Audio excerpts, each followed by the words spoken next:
I'm going to show you a great way to actually cook up the little sprouts from vetch. First, we're going to need to harvest some vetch. Vetch looks like this. It's an invasive plant. These are the flowers right here. They come out nice and purple. I did a video on showing that if you make a tea out of these flowers, they turn the water like a purple color, but if you add lemon juice, it turns it pink. So the part that you're looking for of harvesting is where it's easy to break off and pops off. These taste like green beans. So what you're gonna want to do is collect a good amount that you feel like a good meal, and let's cook them up. And what we're going to be making first with this butter is brown butter.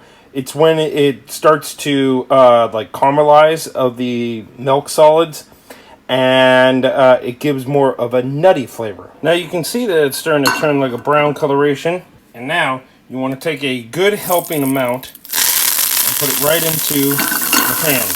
When it has cooked down a little bit, add some soy sauce. Add some homemade maple syrup. Add some red pepper flakes. And a little bit of garlic powder. And add a splash of balsamic vinegar. Then serve it up. Let's try it. Ooh, that tastes like a really good stir-fried green beans. A lot of flavor I'm getting, and it tastes fantastic.